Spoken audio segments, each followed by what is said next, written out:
or any other social media platform.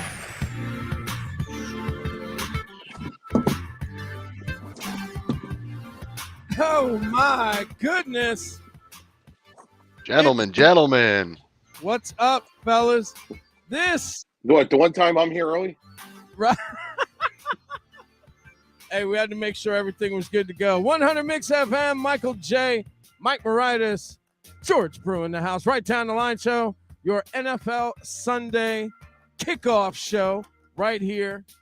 If you're anywhere else, I don't know what's wrong with you. What's up, fellas? I have one question. Do you have everything the Steelers ever sold?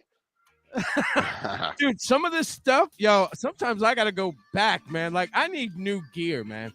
I'm going to create an Amazon wish list and stick it on the website, on my social media, because I need some new Steeler gear. But, yes, I have a lot of Steeler stuff. Yeah. See, the funny thing is, like, I don't like the new stuff. Well, I was all pumped with Nike, and I was like, yeah. No. Look, Brew, us guys with a little bit of, some extra love, we can't play with that Nike stuff. It's cut too narrow. It's for them skinny dudes. Nike doesn't work for guys with some love. You know what I'm saying? As he says, is I'm wearing a Nike hoodie. But see, here's the thing. Like, normally I'll wear a large in a sweatshirt. With a Nike, good for you. I gotta wear extra large. Oh, good for you. Yeah, sure. Yeah. Yeah, I wouldn't have that problem if I was wearing it. I'd be like, all right, whatever. Be like, that's a nice tube top you got there. Okay, so. Yeah. I look like something Britney Spears would wear. First off, let's get this out of the way because I know you just had a spectacular vacation. Brew, How was it? It was good. It was almost as perfect as you could have. Okay. But, there's always hiccups on a vacation, I guess, and we hit one Monday and Tuesday, got rectified real quick, and then, had the rest of the time. But, like moving hotels and stuff, you lose like 2 days, so. Yeah. Well, at least you had a good time. Yeah. What about you, Mr. Moritas? How was your week, sir? Crazy. Titans fired their general manager, so that kind of threw everything into a whirlwind, and it's been a wild week and lots of writing. So let me ask you this before we even get into this lovely segment that we're going to start off where we're going to talk about quarterbacks in the NFL and what's going on with them. But before we do that, I want to give you the floor on what happened there. What's going on in Tennessee? Why was he fired? Do they have somebody on the hook? What went down? Yeah, I mean, it's just this team has regressed the last 2 years. You talk about they made a run to the AFC Championship in 2019, and that really just kind of set the expectations at a new level, and that was a Super Bowl expectation. Sure. 2020, they look like one of the better teams in the league. Offense is clicking. Certainly defense wasn't good, but they were a good team. One and done in the playoffs. Then in 2021, they regressed a little bit. They regress offensively despite bringing in Julio Jones. They're just not the same team offensively. Defense is better, though. But again, they get the number one seed. But again, one and done in the playoffs. Again, you're taking a step back. And not just, with your finish, but with the way the team performed overall. Now you go to 2022 and they take another step back offensively. They just didn't build – John Robinson didn't build the offensive line good enough. He didn't do a good enough job filling the gaps as far as after trading A.J. Brown. And then you talk about the A.J. Brown trade itself, trading a franchise cornerstone, without really exhausting all the avenues. Sure. So this team has been taking a step back for a couple of years now. I was surprised at the timing. I wasn't surprised at the move itself. I wouldn't have been shocked if this happened after the season ended because of all the things I just mentioned. So the timing was shocking, but the move itself was not. And I agree with it, to be honest with you. I think John Robinson did a fantastic job pulling this franchise out of the dumpster. I mean, 6 straight winning seasons, on their way to a 7th. Did a good job overall, but he just couldn't get them over the hump. It's almost like a team that has that quarterback that can get them to a certain spot. But I mean, the Titans kind of have that guy now in Ryan Tannehill that can get them to a certain spot, but he just can't get them over the hump. And I think that was the deal with John Robinson is he got them to a certain point but I think Titans owner Amy Adams Strunk realizes that he might not be the guy to get them to the promised land, and she is dead serious, and she's got a little bit of bud in her. Right. Listen, she's a great lady, and she's been a great representative of this organization and done a lot of great things, but she's got a little fire to her, and if she's not happy about something, she's proven in multiple times now that she's going to make a move if she thinks it's in the best interest of this team and gives it the best chance to win a Super Bowl.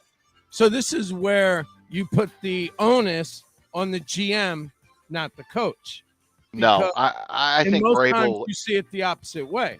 Correct, but I think anybody can see that this team does not have the personnel to, and especially with injuries, they just don't have the personnel to compete with the best teams in the league. And as I wrote, multiple times, Vrabel is better at his job than John Robinson is at his. It's just the way it is. And I think Amy Adams Strunk realizes that, and I think she understood that the better long-term play is committing to Vrabel. And I think that was part of this, although I don't think Vrabel gave any kind of ultimatum or anything like that. But I think she realized we're not heading towards a good path with our head coach if, we keep this general manager who's making moves that the head coach doesn't agree with. Right. And, That's a problem. and there was signs of a rift between them. Not that they didn't like each other personally, but they weren't on the same page with some of the moves that Robinson was making. So, and then you combine that with the report that Robinson wasn't including his owner in some of the big decisions, in the conversations of the big decisions he was making. There's been other reports about, possibly AJ Brown, that the Titans didn't really make much of an offer to him at all, or Robinson made less of an offer than he was able to make. And that kind of changes things a little bit in that conversation, if true. It's reports and rumors and stuff like that. But Robinson just botched a lot of things, and he made a lot of great moves. But at the end of the day, he had a lot of misses as well, and especially in the last few years. And those misses in the draft, especially, but in free agency, trades, that has set this team back, and they're moving in the wrong direction. So I think it was time to make a change. Go ahead. Does it have something to do with the fact that the Ohio State boosters and people around Ohio State are starting to circle their wagons on Mike Vrabel? Because they've realized what I've been saying for years about Ryan Day, that he can't win without Urban's players. But Robinson did come from New England, so you had to expect that he was going to go cheap somewhere, and he was going to be like, you know what, I'm not setting the market, because New England has never set the market. Right. Yeah. No, he's very Patriots way kind of guy. Even after that 2019 run, they parted ways with some key guys and some long time in the next few years, some really loved players, some veterans that really were kind of the glue to this team. And as you saw with AJ Brown, just traded him away like, it was nothing. Like, it was, we'll just replace him. You don't replace a talent like AJ Brown. And even though he was only here 3 years, he was arguably the best receiver in franchise history. So these guys don't grow on trees for the Titans. So when you get one, you've really got to figure out a way to keep on to them. And, looking forward to next year, you have to sign Jeffrey Simmons to a long-term contract. He's the next franchise cornerstone guy you have to make a decision on. And I wouldn't have trusted John Robinson to make that decision, me personally.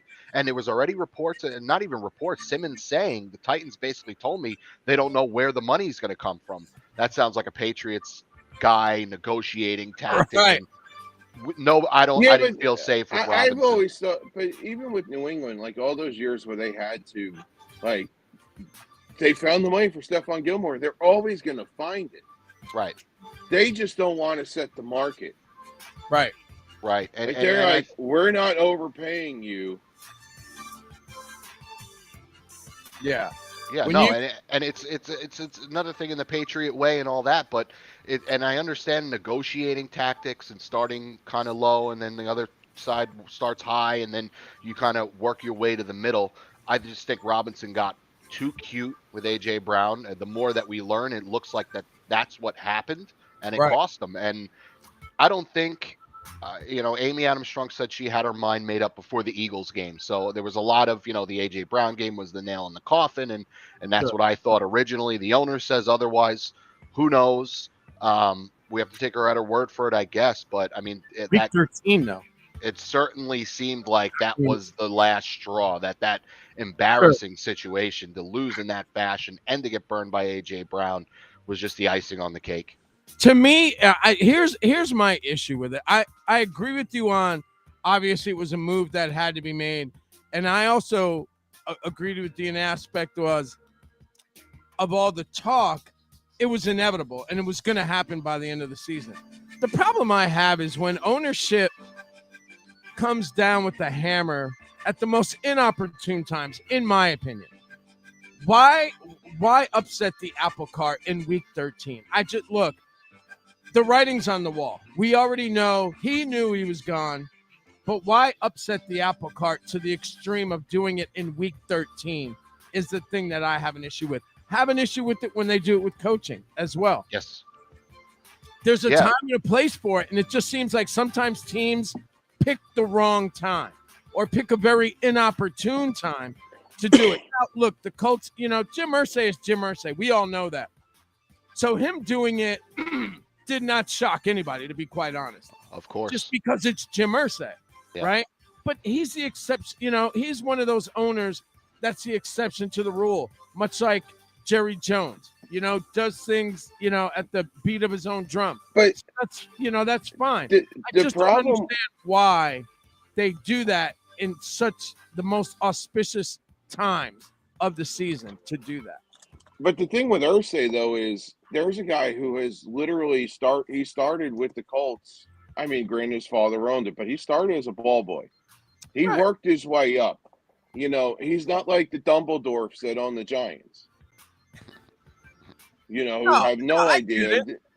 Yeah. Like, I understand his lineage, George. I'm just saying. No, but I'm saying he's kind of made his own groove. Oh no, he does dance to the beat of his own drum. Absolutely. We know that. But well, in this situation, like, if you didn't like the AJ Brown situation in June, bang him then. Right. Like, why do you let him go into the season right? Because if I'm a guy that gave him an extension in February as well. I was just going to say, didn't they give him an extension through the 2027 draft? Yeah, and she said she had her mind made up before the Eagles game. When exactly that is, we still don't know. But her basic reasoning was, I had my mind made up, and I'm not the type of person to sit on these types of decisions. It's not fair to John Robinson. It's not fair to the players, the team. And, it gives them a head start on trying to find his replacement, which, based on reports, Vrabel's going to have more power. He's not going to be made the GM, though. They're not going to give him that label. But I do think that there's a better chance that you're going to get, you're going to get an in-house guy, or you're going to get a guy that's connected to Vrabel. So start looking around for those guys that are around that Vrabel knows and trusts. And, remember, these guys now, Ryan Cowden is their vice president of player personnel. So he's the guy as the interim GM tag per se. But he, he's a Robinson guy. And so is Monty Ossenfort. He's a Robinson guy. So I'm a little skeptical now as far as maybe if they'll be kept or, if those guys are strong candidates or not. But Vrabel's going to have a say, and Vrabel's going to have a say in personnel decisions. So to make that kind of an outside hire is going to be difficult, because I don't think a lot of GMs want to walk into a situation where the head coach has so much power, unless, it's their first job or whatever. It's not a bad thing to have your head coach and GM on the same page as far as on a personal level. What surprised me about all this is that Titans fans are almost universally on board, yes, Vrabel, give Vrabel more. And that just comes from the respect that they have for him, that he is a really good head coach. He's got his issues. I mean, he's honestly earned it. You know what I mean? Sure, absolutely. I mean, head coach of the year winner, everything. So I was surprised, because a lot of times when a coach takes more power, especially after the GM just got fired and the coach is kept, fans kind of go into a little bit of panic. That's not the case here. Titans fans trust Vrabel, and he's going to get his opportunity to do what he felt Robinson wasn't doing good enough. And I think he definitely, as I said, there were so many signs that they weren't on the same page personnel-wise. Right. Then you find out guys don't want to play in Nashville. Yeah, well, that could happen too. Yeah, right. But Vrabel is pretty well liked by other players as well, and I think there's an overall sense that he is a good players coach. We've seen guys like Patrick Mahomes, Darius Leonard come out and say, Vrabel's just awesome. He'd be great to play for. So he's liked. So I think Vrabel is a draw to Nashville. Yeah. And a winning culture. I mean, they've had a winning record each of the last 6 years. So there's a lot to like about living in Nashville and playing in Nashville. And they've just got to right the ship next year. They've got to do better things. As for now, they're kind of just playing out the string. They'll likely be one and done in the playoffs, barring some kind of huge turnaround from the offense. And, it's going to be another disappointing end, but not one that we're not all expecting. It's time to get rid of Texas A&M. Sorry, he's got to go. He's got to go. The Aggies got to go. Just saying. All right, George, you had said something about my Steelers thing. I want to show you this. This was given to me by a listener. That's nice. Isn't that nice? See, people. Yeah, I'm getting texts from people Nice. saying that that's like giving extra feedback on the radio side, but whatever. It's getting extra feedback on the radio side. I don't know. I sent you the text, the complaint. See, I take complaints seriously here, in the complaint department. Wow. But you know what? At the end of the day, though, with everything, especially with Vrabel, they are really afraid of him saying, "You know what? I'm going to go to Ohio State for $12 million a year." I agree. That's definitely part of it. I agree. It's just the timing of her saying, "Oh, I made my mind up after the Eagles." Well, that was about the time where they started talking about Vrabel coming to Ohio State. Right. Yeah, and who knows? Maybe that whole thing is, was conceived before. Who knows? But I would definitely, I definitely agree with you that in some way, shape, or form, the fear of Vrabel being unhappy and leaving, I had to have at least a little bit factored into her decision to make such a quick decision like that. Even though, she said it wasn't quick, but Right. All right, so let's talk about Mr. Irrelevant, Brock Purdy, starting for the San Francisco 49ers. Look, there's been people talking all week about keep him, do you trust him? Can the 49ers move on? Look, we all know that this is a very talented team. You guys have stood on your soapbox and said, look, this is one of the better teams in the NFC, if not the best. With Jimmy Garoppolo going down, now you're on your third-string quarterback who happens to be a Mr. Irrelevant in Brock Purdy. And that's not the story. The story is how well he played. And this goes back to something that Mike and I have always talked about. Sometimes you just have to have that quarterback that won't hit the iceberg. Just drive the bus, don't hit any potholes, get us to where we need to go. Is Brock Purdy good enough to be that guy and get them not just to the playoffs, but are they going to move in the playoffs with the guy like Brock Purdy? Or should they maybe made a run at Baker Mayfield? They did make a run at Baker Mayfield. It's just that the waiver wires, they couldn't get anywhere near him. The Rams were the only team that put in a claim for him. Actually, they didn't put in a claim. That's what I thought. Yeah, that was reported. Once the Rams put in the claim, who cares who else did? Yeah, I'm wondering. Anyway. Yeah, no, it didn't matter anyway. But still, just knowing the action of it. But possibly there was a contract reason why. Maybe they could have got him for cheaper if he was released. I'm not sure how that all works, but there wasn't a lot of money left there. It was like $1.5 million or something like that. And I don't think San Francisco has any money left. But where have I heard this before? A late round pick that went to a Midwestern school comes out of nowhere after a quarterback gets hurt. Yeah. I'm not saying it, but just don't lose the game. Right. That's all he has to do. Manage. Don't lose the game. Is he capable though, Brew? Is this? Yeah, he was capable at Ohio. He was capable enough at Iowa State. It's just that for some reason, unless you play at Texas or Oklahoma, nobody looks at you as a quarterback in that conference. Okay. Like Iowa State's had some good quarterbacks in the past. But they don't get a look because they don't play at the sexy Big 12 schools. Well, he's also a 6'1" quarterback too. He's not very big. Well, this league has a bunch of Smurfs playing quarterback. Yeah, but you know what? It looks like we're starting to move away from that. If you're not, Oh yeah. Don't notice. Kyler Murray's having issues. Russell Wilson's having issues. Well, Kyler Murray's 3 feet tall. It's dark, grumpy, sneezy, happy, dopey. Yeah. He is Thank kind of you. You Smurfy. I will give you that. Smurfy. He's one of the 7 Smurfies. He goes to Disney World and takes pictures with the dwarfs, and they're like, "Brother, you're home."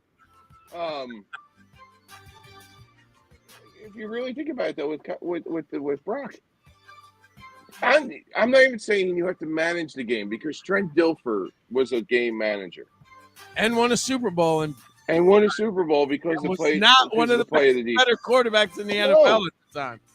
He's going to be a great coach At at all. wherever school he's at, UAB or something. But Yeah, I mean, jury's just still out make on plays. this guy, right? Yeah. It's you're pretty much asking him to manage. I mean, play at that, Garoppolo type level where you just do just enough not to screw the game up, and you have some positive moments along the way. I mean, that defense is so good, that Really you is. don't need a ton from Brock Purdy, but the jury's still out. I mean, Yeah. one half, 3/4 of football isn't enough. I will say that right now, I'm knocking the 49ers down a peg because I just don't know what Brock Purdy's going to be. Is he going to be serviceable? Is he going to be Right. below average? He's got to be average or better, for that team to kind of keep that same momentum moving forward, and the momentum that they had as one of the best teams in the NFC. And, we're going to have to wait and see how that all pans out before we can really, say, what They're really great to be. know what we're to expect exactly. But as of right now, the Eagles just got a big leg up with Jimmy G And the going other down. thing is, I wish it is what it is. Schedule is what it is.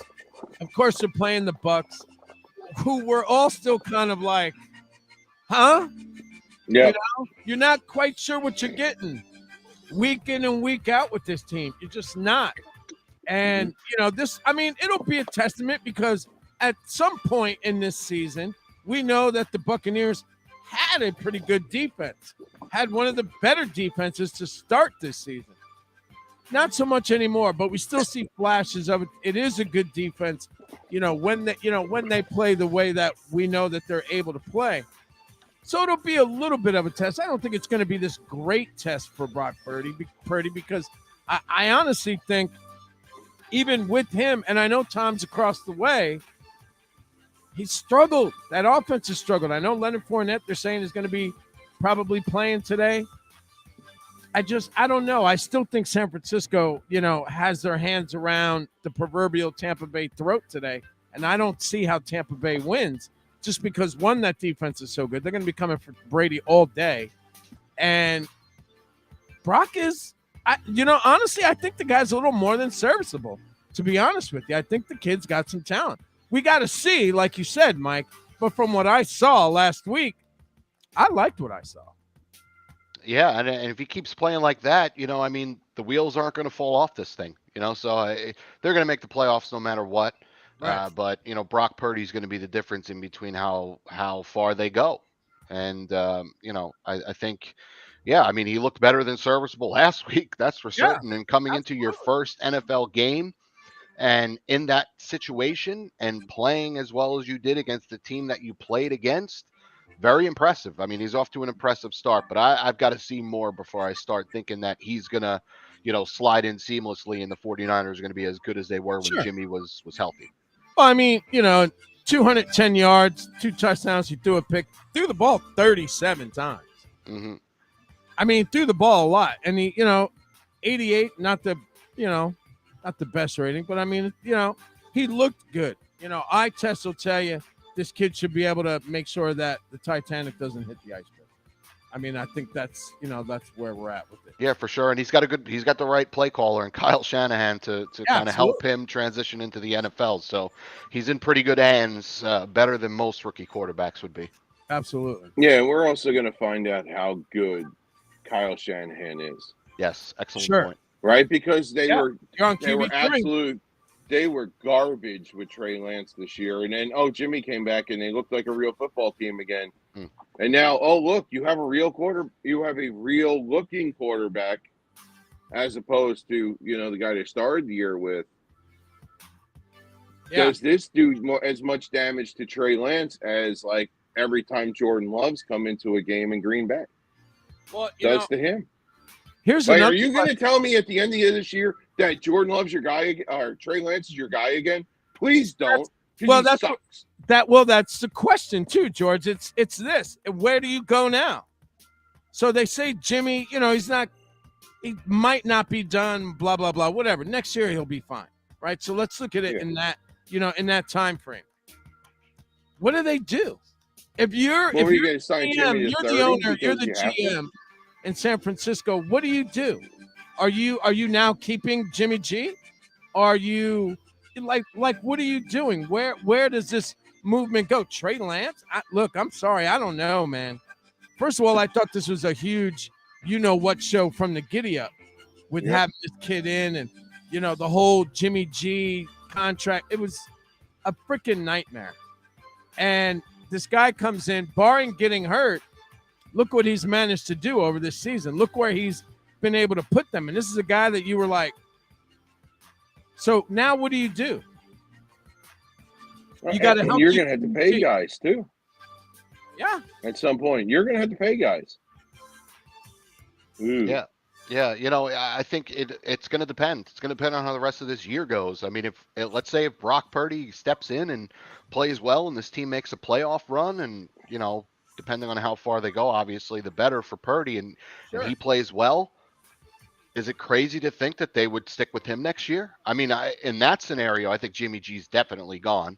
Right. I could see a scenario where, things blow up with Purdy and the season ends, and then, maybe you try to keep Jimmy G around just as an insurance policy for Trey Lance. But I think they're going to go back to Trey Lance. You don't trade the assets that they traded to go get him. I know. Just to give him what? How many games did he play this year? I don't know, 3, 4, 5, whatever it was. He's going to get another chance. Well, and I think the only thing that changes that is if Brock Purdy goes nuts and gets them to a Super Bowl and or wins it. I think that's the only thing that changes things. Although, I mean, there's been crazier stories where unknown quarterbacks have taken teams to a Super Bowl. Bro, And look how many teams have overpaid a backup. Seattle with Matt Flynn. Mm-hmm. Right? And then the next thing you know is it's Russ's job and you've made this mistake. Yep. They have their cap space is crazy how much they have. But they're going to have to pay guys, granted. But John Lynch and that whole organization is really good at finding talent cheap. Sure. Like I've never seen. They have the longest dead cap list in the world, and it's only like $5 million. It's amazing. And imagine if you have a 7th round 2022 pick for the next 3 years under control as a starter. I mean, that would be enormous for them. No, you'd have to take care of him because even the Patriots did it with Brady. You have to take care of him at that point. Because you can open it because 7th round picks don't sign long-term deals. Right. Yeah. So you'd have to give them something. But even saying it, like, I think Lance is on the way out there. But they're not going to pay Jimmy next year, obviously, because they're going to have to. They're going to have to give Jimmy more than 10. Well, I think he's going to be released. I don't. He doesn't even have to worry about being released. He's just not going to be there next year. Right. His contract's up. Jimmy's going to be the quarterback at I don't know. He's going to be the quarterback somewhere. Yeah, wrong. He's going to be the quarterback of the Giants. All right, stick around. We'll be right back. Right down the line, Michael J. Mike Moritas. George Brew hanging out with you on a NFL Sunday. Don't go anywhere.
formula contains vitamins and amino acids. Go to W.GG today and use promo code Michael J Radio for a 10% discount off any purchase site-wide. That's DUBB.GG and use promo code Michael J Radio for 10% off. Decades of hits right here on 100 Mix FM. 100 Mix FM, Michael J, Mike Moritas, George Brew right down the line. NFL Sunday kickoff show. Make sure you guys check us out. We are live on 100mixfm.com. Our YouTube channel is youtube.com/at right down the line. And of course, on Twitter at RDTL Show, where you can check us out there as well. All right, so another quarterback issue. Lamar Jackson suffered a knee injury on Sunday, and now you're looking at Tyler Huntley, who, for all intents and purposes, not a bad quarterback. Really not. But again, now we have the question, the same Brock question. Can Huntley do the same thing? Can Huntley come in, keep this ship from sinking, steer it in the right direction, get them? Because honestly, after watching last week, Cincinnati is just on a whole nother level. And I knew, especially as a Steeler fan, I knew when Cincinnati was getting Joe Burrow, I was like, the Bengals are going to be a pain in my ass for years to come. This kid is uber talented.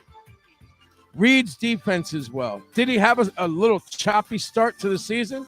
Absolutely. But I don't see how the Bengals don't win the AFC North.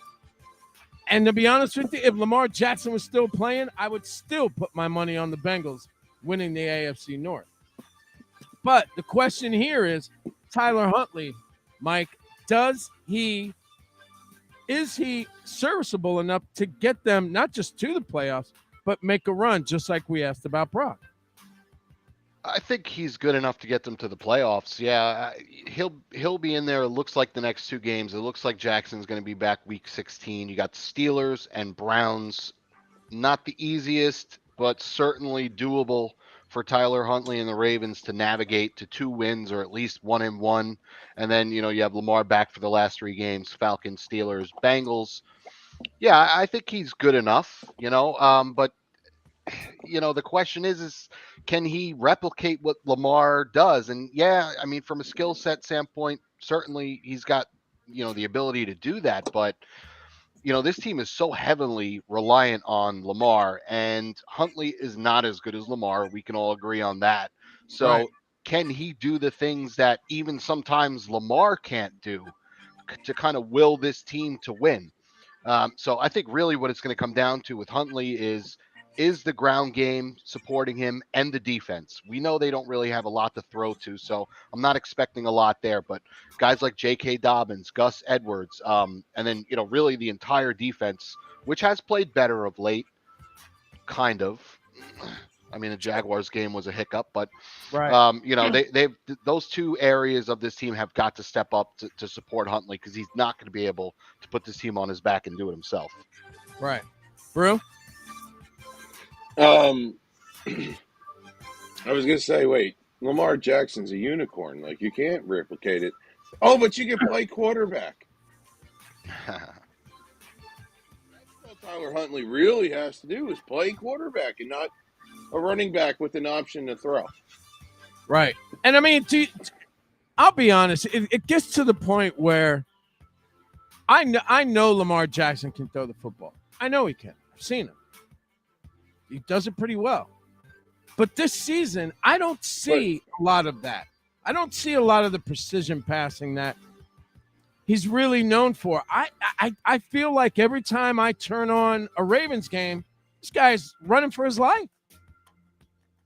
Now, you can look at the offensive line and put blame there.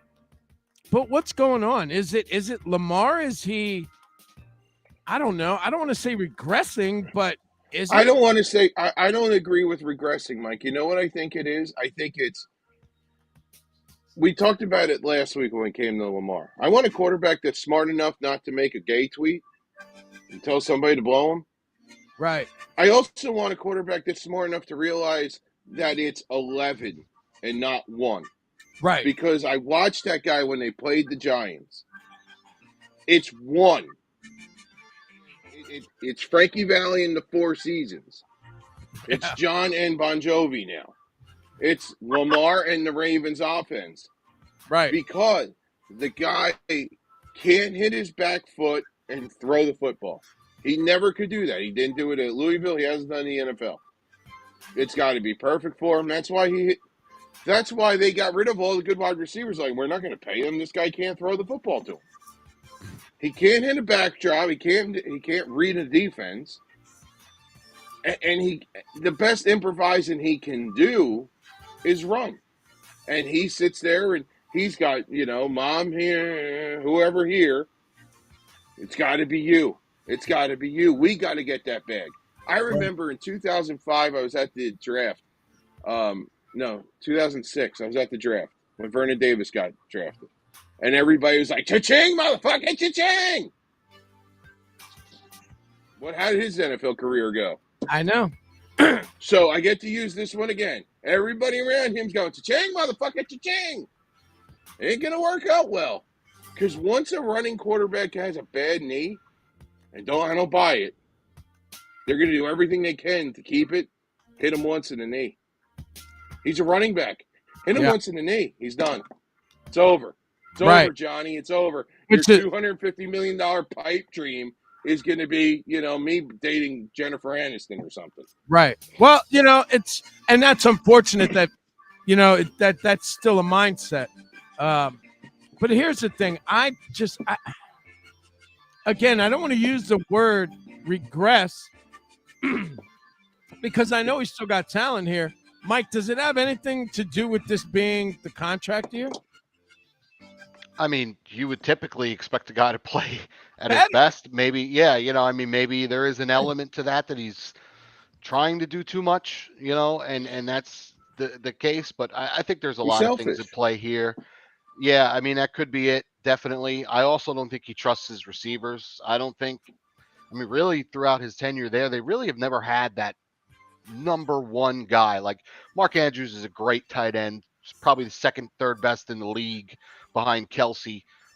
But they haven't had that number one receiver. And like we saw in Miami, Tua went from, almost out of the league to now, we're talking about the guy in MVP circles here. And that was the addition of Tyreek Hill did wonders for him, a guy that can get open at will, and Lamar really hasn't had that. So, George is right to point out that the issues with his throwing and his ability as a passer, but you're not going to make things any easier for an already struggling passer if you don't get that true number one wide receiver.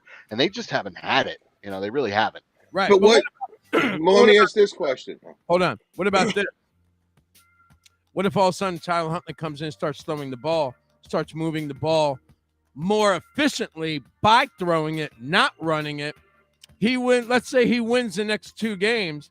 Lamar's still kind of, do you tell Lamar, hey, have a seat for one more week. Let's see what this kid can do one more week. Not if you want to keep him next year. Okay. Not if you want to keep him next year. That's fair. The Ravens have to walk. If they really want Lamar for the long term, they're going to have to walk on eggshells from here on out. That's just the way you have to play it because, again, you can franchise tag him and all these things, but we saw Deshaun Watson do it. And Lamar's young enough that he can do it to say, I'll sit out a whole year. I don't care. Franchise me and don't trade me, but I'm not playing. So he still does have that power. Let's not kid ourselves there. Right. So they've got to be careful what they do. No, if Lamar Jackson is healthy enough to play and he wants to play, you put him out there immediately. You can't mess around with that. Unless Tyler Huntley's going out there and throwing 400 yards and 4 touchdowns a game and he's like, doing these insane things. Right. No, you just don't. And if you look at Huntley's past numbers, they're very Lamar-ish, like Lamar light. Yep. A good amount of rushing yards, a little bit of passing yards, maybe a pick or two, and then a couple of touchdowns. What Lamar does statistically and the way he attacks it is very much the same way Huntley's going to be attacking it. They're going to run with him a lot. They know he's not a great passer. So, Huntley is like Lamar light, you know. Brew, what were you gonna say? Damn it! Now I forgot it. Okay, Sorry. Shit. Never mind. bad man. Thanks, Mike. Just pop in whenever, dude. Like, you know, if you When it remember, comes just to pop you, in whenever. Just You can cut us interrupt all us. off. Mike's like, hold on. Oh, what was it? Damn it. Something about Lamar being Never a running mind. back, maybe. Probably, yeah. But you know, like, but here's the thing. Like, and I was saying to Mike, he's selfish. Yeah. The whole thing just screams selfish. Like, you know, if they don't have Greg Roman, right? Is he where he is today? No, they have Greg Roman, and at least Harbaugh learned that from his brother. Find a running back coach to coach the offense. Right. I mean, we're looking at Lamar. I'm looking at Lamar's number. What? I got it now. Go ahead. What wide receiver wants to play with him? With who? Lamar? Yeah, fair. I mean, Marquise You're Brown a wide wanted out, but receiver. I was gonna say, Why they Hollywood haven't wanna go brought there? one in. If you pay one, they'll come to play. Trust me. No, they yeah. won't because they're not going to play with him.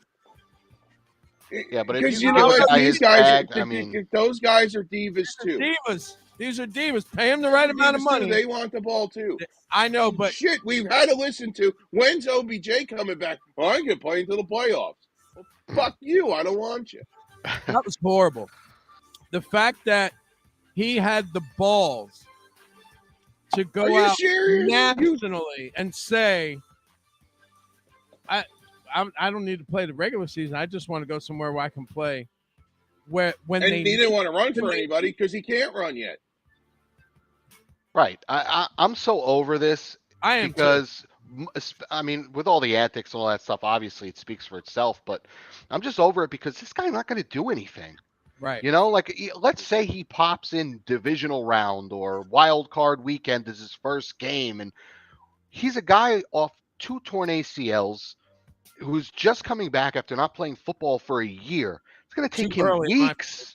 Weeks, yeah. I mean, like, I could And totally he's see. Let's say he latches on with the Bills. I could see a situation where, like, he's inactive for like the AFC Championship game or something because he's just useless. Like, Right. we're getting all worked up over a guy who is probably not going to do anything this year, and you know, maybe is never the same again. Who even knows? You know, like, I just think, I don't know, man. I mean, somebody's going to sign him, but you'd be crazy to give him any kind of long-term deal or any kind of serious money. You just don't know what physical condition he's in. And even when they had that video when he pulled up to the Giants facility, I mean, the man's walking with a limp still.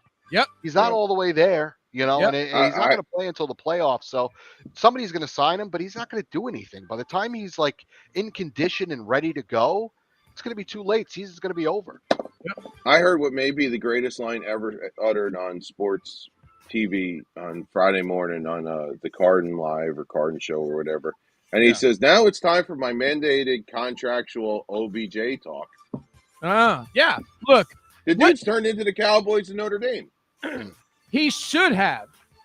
What he should have done was say, you know what? No matter where I go, I want to be an intricate part of that offense. Yeah, Not just for the playoffs, but long term. I want to find somewhere where I can fit and be an intricate part of that offense moving forward. That's in New York. That's in New York. I mean, that's the best spot, right? I mean, there's no CeeDee Lamb there. There's no Stephon Diggs there. You know, the Ravens, like we just spoke about that. Probably Ravens could use him more than the Bills and the Cowboys can. But as far as the realistic options, it seems to be Buffalo, Dallas, or New York. And really, New York is a spot where he could be featured the most. Right. Yeah. And to be honest with you, I don't like the Cowboys' chances anymore. You know, I think Jerry's with done. all his information getting leaked. Yep. The Bills didn't do that. The Giants didn't do that, but the Cowboys did. I wonder if that makes him upset. That's the situation, and they did that. So I really like the Giants' chances the best, but again, you know, the Giants might not even make the playoffs, and you know, Odell signs with them, and by the time he's ready to play, the Giants are playing golf somewhere. So, you know, I mean, that's, you know, it depends. Like, all this talking about a multi-year deal, I just don't see it happening. I could see it signing through the end of this year, and then we're back in this circus again in the next offseason. but I don't think anybody's going to play into it anymore. I think that it's going to. Oh, they will. Look, you're going to get They will. somebody that's And the going to reason fight. why I get it, but I, and Mike, and I don't see anybody giving him a long-term deal. I don't. No. Oh, I To do. the end of the season. I really do. Yeah, And I think the reason why all this stuff's coming out of Dallas is because Jerry knows how to manipulate the media. Well, that Right? that- Like, he's trying to get Odell as cheap as he possibly can. Well, he's not going to be able to. I don't think that has any bearing on how much he's going to be able to get Odell for. Him I running do. now, I don't. I do. Because he's going to be like, because maybe he thinks like, because he doesn't realize that there's a new hombre over here with the Giants and Joe Skihoin. Right? Like, there's a new hombre there. He thinks he's going to play Billy Bean up there in Buffalo. Right. I know who they are, and but he thinks he's going to play these guys. And it ain't, this isn't Dave Gettleman and John Mara. John Mara is not involved anymore. I don't understand why he thinks. Look, I know how wide receivers are. I've interviewed enough of them over my lifetime. I get it, and some of them do come with that popping circumstance, and they're, bloviated freaking egos and everything else. I understand, but how can this man in good consciousness sit there and act like he is the cat's meow and the best? Because he made one catch on Sunday Night Football. No. It's because the media, our colleagues, are completely inflating this beyond measurable. Anything. It doesn't one need catch to be, on Sunday Night Football. It doesn't need to be this big of a deal, like Mike said. If he gets a contract through the end of the year, look, I think somebody's going to give him a contract through the end of next season.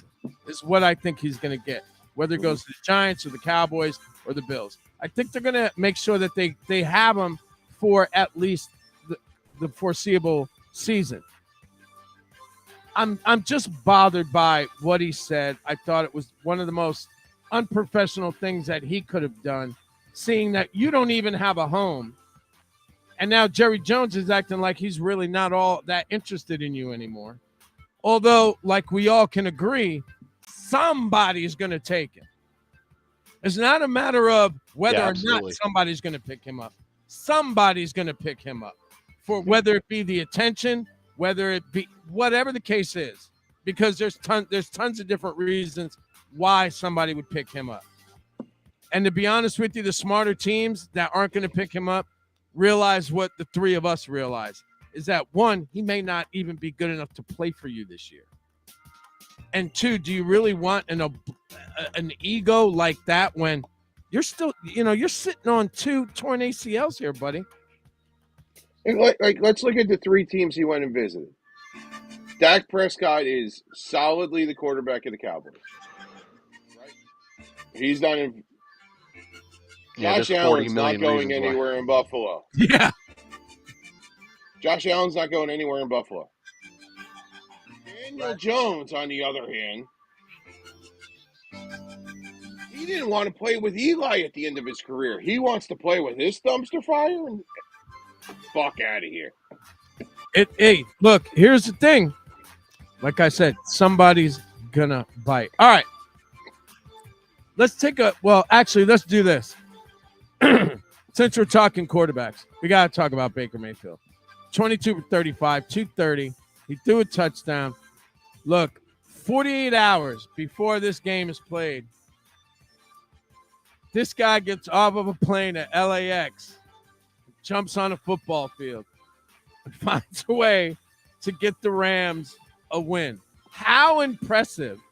Now, before you guys answer that, because we're going to answer it after the break, but I got to say teaser. You teasing Oh, us? look at us for real radio now. Oh, we're back on our station, and look how everything becomes more professional. Teasing us. Wow. Well, look, some of you guys get into this after the break, but look, my biggest take back from this is Baker's trying to find himself a new home, and I think he's going to do a great job of that, and I think the Rams are going to help him do that.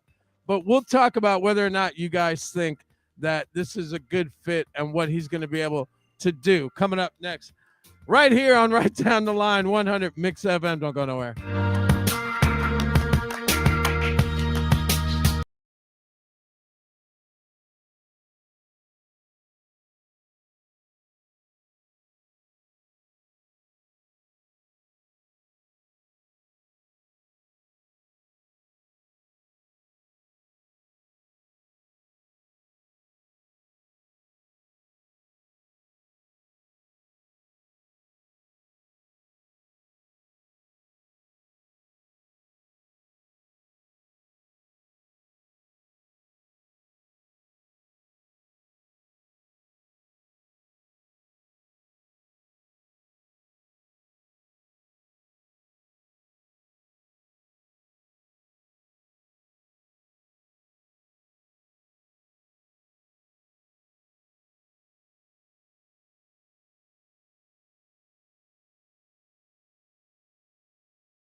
shopjerseyflock.com and use promo code 100MixFM and get an additional 10% off these already amazing prices. You're not going to get better deals on professional quality jerseys than you will with Jersey Flock. Get over to shopjerseyflock.com. Use promo code 100MixFM and get your favorite team jersey today. Follow us on Facebook by typing in 100MixFM or any other social media platform.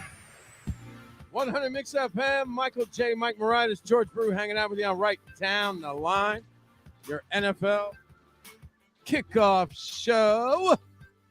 So, Baker Mayfield, guys. I mean, come on. Beat the Raiders 17-16, 48 hours after this dude got to L.A. Mike, was this an impressive win? Yes and no. I mean, yeah, the fashion in which it happened, the fact that he had, 2-3 days to prepare, all great things. But this is the Raiders in a late game situation, blowing a lead. Me and you could probably pull that off. I mean, the Raiders are just pathetic. It's so frustrating because I started believing in them again as a team that could make the playoffs, and I expected better things from them this year. I think most of us did. But yeah, I mean, very impressive what Baker was able to do. And I really think that this is the best possible situation he could have landed in, because if any head coach, offensively speaking, can get this guy back on track, it's Sean McVay. We know how good he is at running an offense and making quarterbacks look good. He made Jared Goff look good for, a number of years. So, yeah, I think this is a great situation for Baker. And I think there's a real possibility where you could see him stick around after this year, sit behind Matthew Stafford. We saw Stafford had injury issues this year, going into the year, during the year, ended his year early. Not getting and any I younger. could see the Rams really maybe sticking with him through next year as just kind of an insurance policy and work with him and see if they could turn him around. Brew? I don't think Stafford's there next year. I think this is it for him. Wow. So I think it's his team. Oh yeah, we've seen what his wife has said on the social medias about concussions and all this stuff. Bro, you guys got his money. He's doing his pizza ads. Right? Like Matthew Stafford never did an ad, and then he wins the Super Bowl. Yep, And even then, it was like, yeah, them winning the Super Bowl last year doesn't feel like they won a Super Bowl. It felt like Cincinnati lost the Super Bowl. I know, right? Right? That's like, kind of how I felt. it's not even that Cincinnati lost the Super Plus all Bowl. the money It I was lost. like, they just had. It was just the second half of that Super Bowl was weird. Yeah. It was like finally like something happened.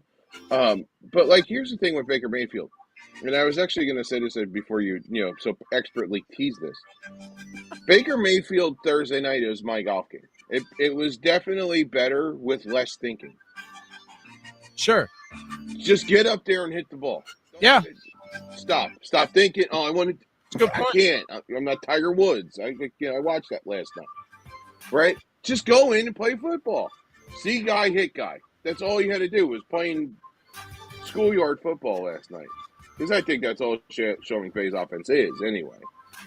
Like, I think if is Baker Mayfield the guy that's going to keep Sean McVay from Fox or Amazon or NBC? Oh, no, I'm sorry. He's not somebody's kid. He can't get a job on NBC. I think that I don't know. I like both your points of one thinks he's probably going to be the guy next year. The other one thinks he may stick around and be the backup.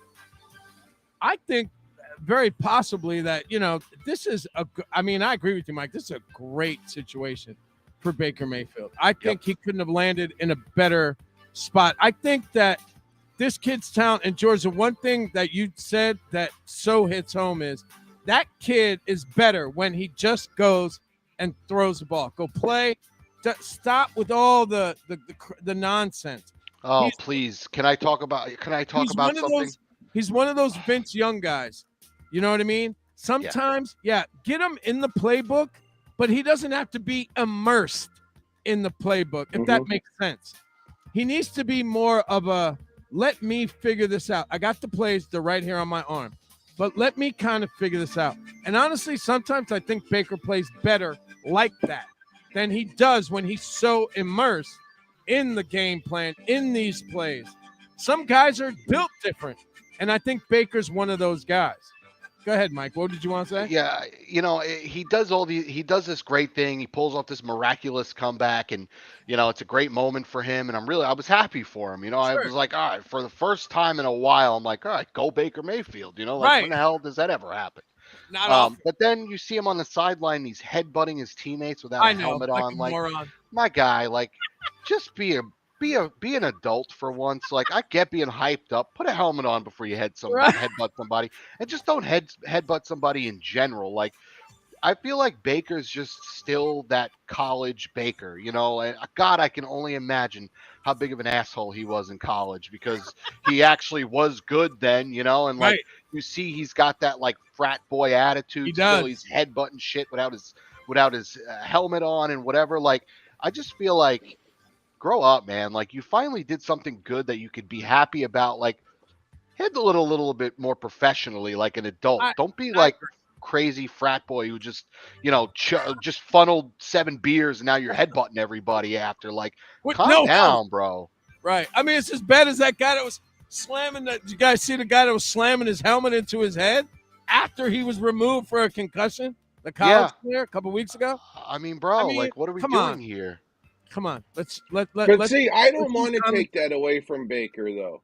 I think the NFL tried to take that away from Baker, and Cleveland tried to do it, and always let him play. Nah, he's been headbutting teammates all over the place. He did it in Cleveland, and he did it in Carolina too, I think. So he's been headbutting through the good and the bad. He's just a maniac. I mean, he's a tool, but you know what? He's a good kind of tool. No, you want that kind of moxie, and that's what I liked about him coming out was the moxie he had. Like, all right, this guy's got some balls. Like, he's got some ego.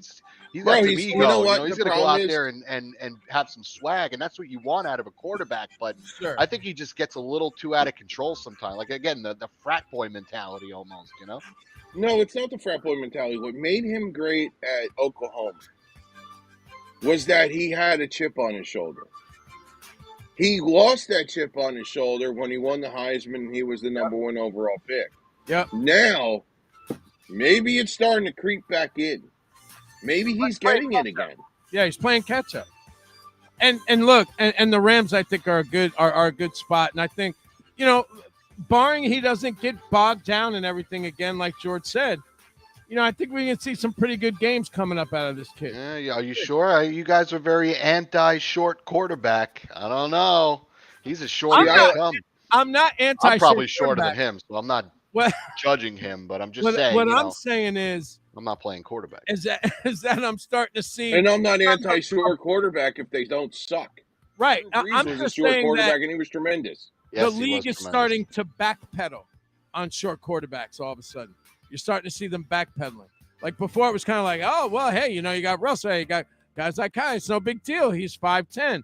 But look what Russell did. And now the one guy that you compared Kyler to, they're both kind of stinking up the joint a little bit. You know what I mean? Obviously, Russell more than Kyler, but still, they're both kind of stinking up the joint. Okay, let's play a game real quick. One more game, one quick game. Who's taller, Kyler Murray or Baker Mayfield?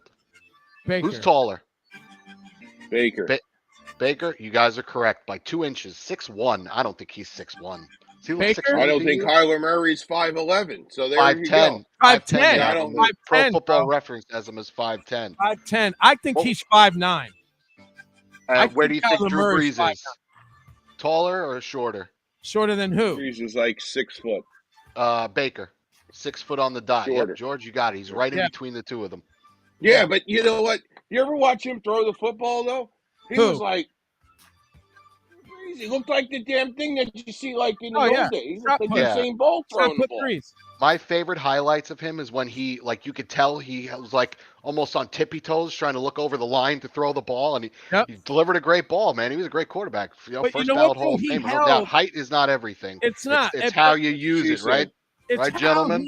It's how he carried himself. He didn't seem like a short quarterback. Why? because he was always back. He was always dropping back. He was always Mhm. in the. You didn't. When he took off to run, then you kind of were like, oh, Drew Brees kind of short because you see all these huge guys on him. But he always carried himself bigger than his height.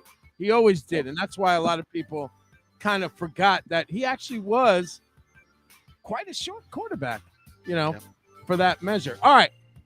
Commanders, Giants end in a tie, just like kissing your sister. Not a win, not a loss, a tie. I beg to differ. This is bad. So, does this hurt the Giants, or did it hurt the Giants, or did it help the Commanders? George? It helps the Giants because it's not another loss, and it kind of gives them a leg up on Seattle if it gets to that point. Where it hurts the Giants, though, is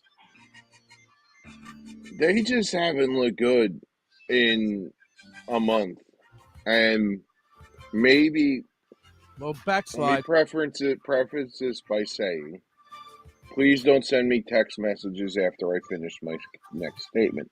God. Because I know what's going to happen. My wife's listening, and I'm going to get the stink eye as soon as I walk in. Our resident Giants fan. Yeah. Oh, yeah. I think a little bit of the luster has now worn off of Dable, but Okay. not in a bad way. I think they're all like everybody on that team is realizing that Daniel Jones stink. Right? Stop telling me you're going to give him an extension.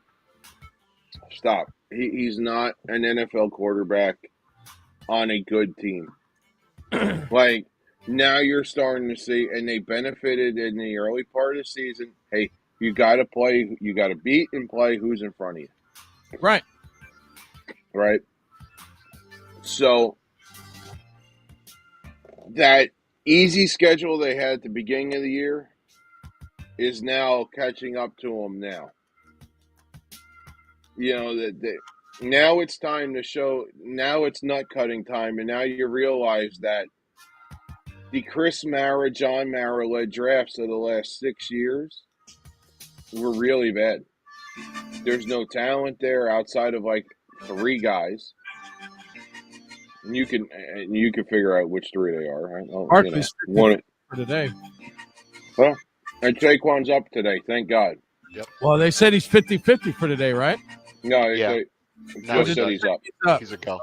Okay. He's going. But I don't want Saquon playing with a neck injury today. Why? What? Why? You're going to lose anyway. It's a lot of question marks leaning on this team moving forward. Yeah. It just is. I agree with you a little bit on, maybe the luster is wearing off a little bit. I don't know if I want to say the luster is wearing off. I just want to think that maybe the hype around it is starting to die down because now the truth is coming out. Like you said, the quarterback issue is not going away. Winning football games is a great thing, but at the end of the day, you still have an issue, and that's here's the problem with playing the schedule they did and being as good as they were up until really when we all started cashing in our grocery store receipts to get our free free turkey. Right? Like, right.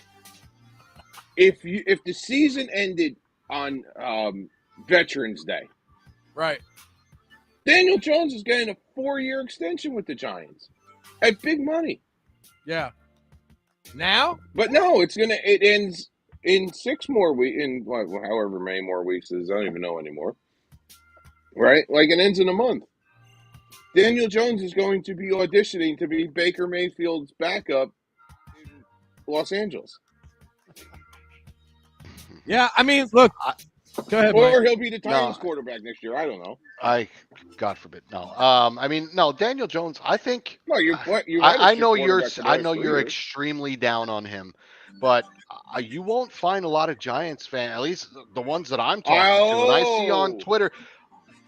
I shouldn't say a lot. I would say there is a fair amount that Right. really understand that Daniel Jones has nothing around him. Who are his receivers? Who is he throwing to? How are you judging a passer? He's got nobody to throw to. They're even worse off than the Titans are, and the Titans are abysmal. I Right. mean, the Giants receiving core is historically bad. I mean, it is His receiving core may be putrid. bad, but he's historically bad throwing the football. And I You get it. can't- I But get see, it. I've watched a team. I've watched good teams with bad wide receivers for years. But Right, when you're and throwing the ball behind guys,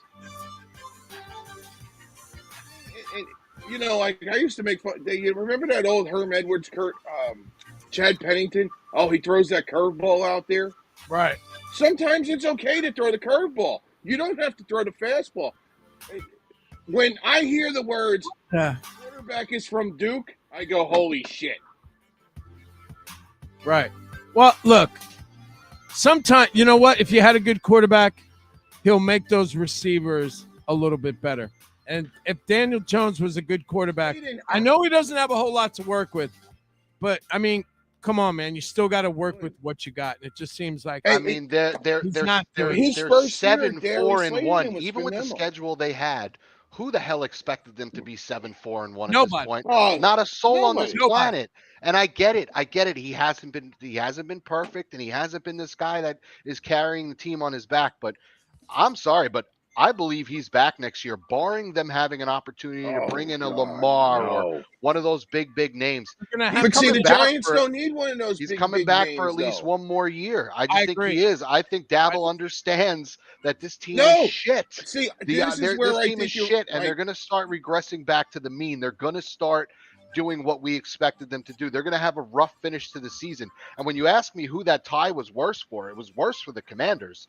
They had a chance to jump into a playoff spot, to jump ahead of the Giants, get a head-to-head advantage over them in case of tiebreakers. You lose that now. So, I mean, it's, that definitely was a worse loss for the Commanders than it was play for the next week. Giants. But oh, yeah. I'll be honest. Yeah, I know, which is stupid. But the point is, I think Daniel Jones, barring the Giants getting a run at somebody bigger, he's going to be back next year, I because agree. you'll also be able to get him for a fairly reasonable price. I mean, what are you paying for him? Like, is he going to? He's not going to. I mean, he's going to try, but is he going to warrant a giant contract? Nobody's going to give it to him. And I think the Giants are probably the place that's going to would give him the most money, assuming that they think what I think and that he's capable of more with a better supporting cast around him. And they are looking at for what it is this year, which is he hasn't had a lot around him. And yeah, he's done a better job taking care of the football. I mean, that was a big thing. He's been able to stay healthy, and they're 7-4 and 1. I just think there's a much better chance of him staying than a lot of people think there is. His contract for this year is just under $1 million. Is what he gets. Yeah, 'cause His salary just under $1 Yeah, million. yeah. But here's the he's thing, still though. on his rookie But deal. let's think about this: when they brought in Joe Shane and Dable, the question was asked, "What do you think?" And the question was answered when they didn't pick up his fifth-year option. They know he stinks, and I still think the best quarterback on the Giants is sitting on the bench every week. You're telling me you wouldn't want to watch Tyrod Taylor play with this team? Well, I mean, is he healthy enough to play now? He is. He's been healthy enough for weeks. Yeah, but you know what? I mean, he'll No, be but that's walking- because he'll be John walking Mara. to The problem is with John Mara. John Mara should have never drafted this kid. He should have let Dave Gettleman do what he wanted to do and not draft him. But he had to have him because the Manning family said, well, he came from Duke and he worked with David Cutler. Just like Eli did. Two right. New York football teams got screwed by the Mannings. Mike, you were talking about the Commanders. Look, they're 7-5 and 1 now. Tyler Heineke, Brian Robinson, Terry McLaurin. Look, these three guys. John Dotson. Dotson. I mean, Commanders don't look too bad. I agree with you. I definitely think that the Commanders got hurt by this tie. I think it was a way worse situation for them than it was the Giants. This is a team that is making waves at the right time. And, we always talk about getting off to a good start. Broadcasters always say it. You want the team, you want to get off to a good start. I've always been of the adage of start playing good football at the right time of the season. Yep. Look, do you need wins? Do you need to get a good start? Absolutely. But it's not the end-all, be-all. It's the timing of the wins and how you string them together. And quite honestly, Washington looks pretty good. Yeah, I mean, if you put a gun to my head today, I would, and you said Commanders or Giants make the playoffs, I'm picking the Commanders. Yeah. I mean, their schedule is more favorable. I mean, they have Giants, 49ers, Browns, Cowboys. 49ers don't look so tough anymore. But if Brock Purdy starts looking like a 7th-round pick, it doesn't look as bad.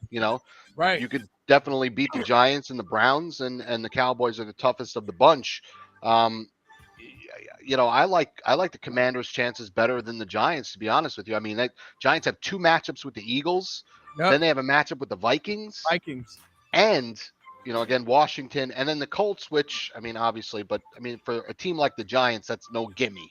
You know what I mean? So Sure. I like the Commanders' chances of making the playoffs better than the Giants at this point. Yeah, they look good.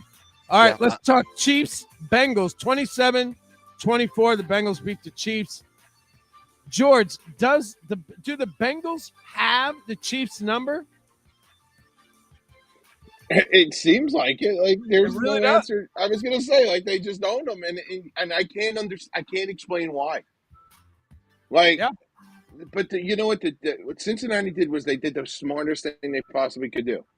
Let's get Jamar Chase healthy. Let's get him healthy. Let's get him healthy. Okay, we need him this game. He could be down this week, Right. but you had him last week, and you just see what I've been saying for weeks now, how smart of a move it was. And maybe more teams should really start looking at this. Bring in somebody, a young quarterback. Because if you're getting a guy like that high, they suck. Get him somebody at least he's comfortable with.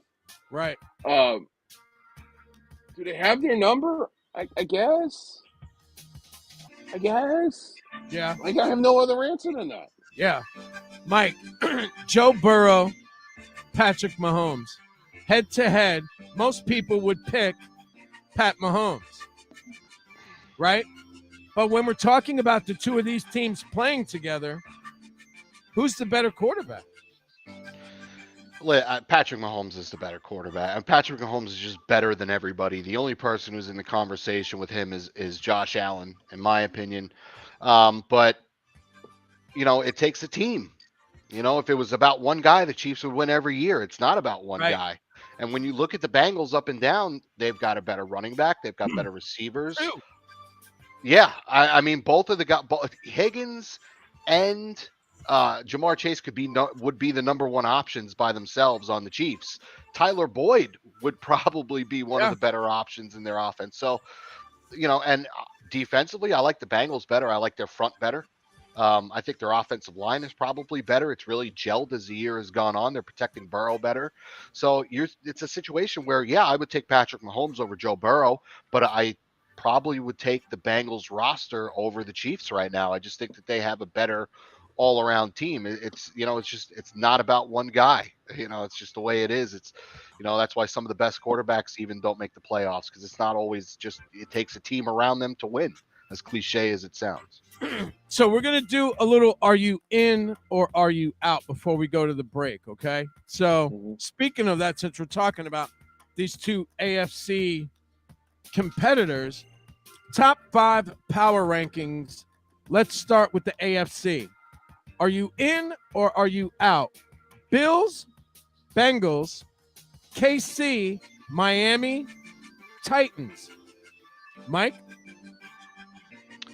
No, I would not put the Titans in the top 5. I would do Bills, Bengals, Chiefs. We're on the same page there. And then I would go Dolphins and probably, Ravens. I think the Chargers are almost kind of knocking. The Jets too. I don't want to sell the Jets short, man. I wouldn't put them top 5, but they're right there. Them and the Chargers are right behind that 5. I wouldn't even put the Titans ahead of the Jets, and I probably wouldn't put them ahead of the Chargers either. Yeah, they're not good. I mean, they're good defensively, but they're so banged up on defense now. They're missing half their starters on defense, which was their strong point. And now their offense is not good. Now they don't have Traylon Burks with a concussion. The Titans are they've taken advantage of a soft schedule and an even softer division this year. Just the way it worked out. And even the teams that were supposed to be better on their schedule, like the Packers and the Raiders, both turned out to be garbage this year. So they lucked out with that. If the Titans were in a more competitive division, they may not even make the playoffs this year. I mean, that's the kind of regression we've seen them make this year, even from not being that great of a team last year to this year. A lot of smoke and mirrors with the Titans. So I would go Bills, Bengals, Chiefs, Dolphins, and Ravens. Ravens. I guess Ravens. Yeah. All right. I don't feel great about it, but Bills, Bengals, Chiefs, Dolphins, Titans. You in or out? The fact that you said the Jets in there, you just want me to go out, don't you? If Mike White keeps playing like that with the defense they have, you don't think that they're I think a there's good I think team? there's a way. We got to get over the Mike stigma White. of the Jets. We've got to get over the stigma with the Jets, because that's really what I always see. I get it. The Jets have been a perennial friggin' loser forever, but they have a good team this year. You wouldn't take that They're all offense, losers. the offensive weapons. You wouldn't take even they don't have Brees Hall anymore, big hit.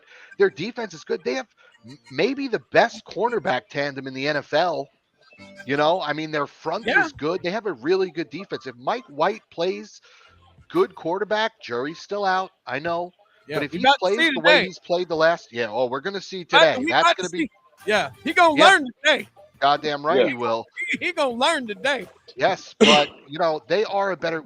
I think a lot of the problem with the Jets is like the past stigma. We got to throw all that out and just take them for what they are this year, which is a pretty good team and maybe better if their quarterback wakes up. No, I'm gonna go with. I'm gonna take the Titans out of there, and I'm gonna put Cincinnati in there because I really like Cincinnati ever since Jamar Chase came back. And Cincinnati is in there. I have them number 2. He's got him number 2. Yeah. So I have Bills, Bengals. Really, Titans are. Oh, I'm Bills, sorry, Mike. Bengals, I apologize. KC, Miami, top 4. Bills, Bengals, Chiefs, Miami, and then the Titans at 5. So if you're going to take the Titans out, I can't read. If you're going to take the Titans out, who are you going to put in there? The Jets? Ravens? No, definitely not the Jets. Chargers? Give me a sec. I'm looking. No, I just don't want to put the Titans in there because I don't want to give Mike the satisfaction. I didn't even put him in there myself. I was going to say, I don't even. Honestly, out of this group, I would put them 1, 2, 3, 4, 5, 6, 7, 8. Stop, Mike. I'm right exactly where they are. 8 at best. No. I'm putting the Bill in no particular order: Bills, Chiefs, Ravens, Bengals, Dolphins, Jets. I'm going to put the Jets in front of them, and the Chargers. I'm going to put in front of them. So that's 7 right there. So I would put the Titans 8. I would put them just ahead of the Patriots. I trust Mike Vrabel and your boys more than I trust the Chargers right now. Just saying. I get it, but the Chargers have a better team. It's not even close. It's not. They have so much more talent, but they have a dodo head for a coach. If you put Vrabel as the head coach of the Chargers, they're probably oh my god, they're undefeated. Right oh right? No, I mean they would be so good, and that's what I'm saying. That's why the Titans are 7-5. They have an unbelievable head coach who finds a way to win these games, combined with a crappy schedule. They're 1-4 against teams with winning records this year. Again, 2 of those games have gotten blown out. Yeah, they got blown out by the Eagles and the Bills too, and they played the Chiefs tough. Whatever, they lost. You know what I mean? Like, what are you going to do about that? And they lost to the Bengals in a close game too. So they're not deadbeats, but I'm not putting them among some of these other teams that I just think have better all-around rosters. Look, it's like Stephen A. says when he does his Stephen A. list. It's fluid. It's a fluid list, right? It changes from week to week. It's fluid. All right. So on the other side of the break, here's what we're going to do. We're going to do, are you in or are you out? Top 5 power rankings in the NFC. Keep it locked. Michael J., Mike Moritas, George Brew, right down the line, 100. Mix FM. Keep it locked.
want a better way to get your day started? Tubby Energy Drink is the answer. No calories, no sugar, and no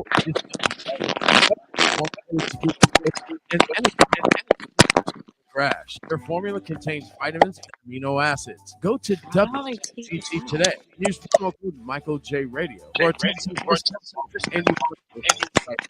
that's DUBB.GG and use promo code Michael J Radio for 10% off. Get over to 100mixfm.com and leave us a message on how we're doing or what you want to hear.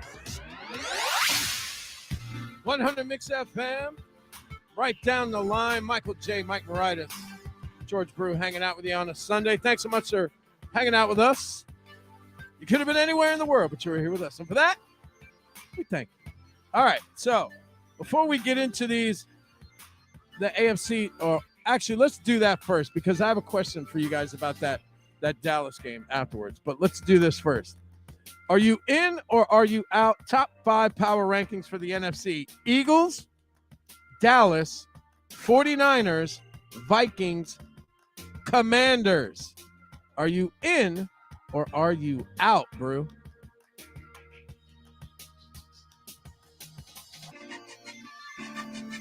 He's out, apparently. Can't hear you, bro.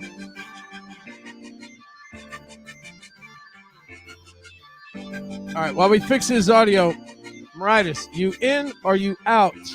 I think that means he's out. He won't even answer you. That's I know, how right? Out he is. Eagles, Dallas, Niners, Vikings, Commanders.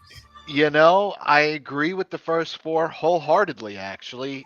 The last one, Feeling the Commanders? It was, crap. It was like, at first I was like, wait, what the hell? Did he just say Commanders number 5? But I'm looking at it now. Yeah, I mean, ahead of the Bucks. I mean, who are you going to put in there? Detroit? Tampa? Yeah, right. Atlanta? Maybe Seattle. I think I would go conservatively and put Seattle. And then I would put, oh, man, the Commanders. Tyler Heineke, baby. Am I putting Taylor Heineke ahead of Tom Brady? Am I doing that? Is this the type of year we're in the middle of right now? Yes. Yeah, I would say the Commanders are like 6 or 7. They're right there with the Bucks. The Seahawks, the Commanders, and the Buccaneers are kind of interchangeable in that number 5 spot. I have no faith in Geno Smith down the line. None whatsoever. And we've been very skeptical about him and waiting for that, the other shoe to drop all year. Yeah.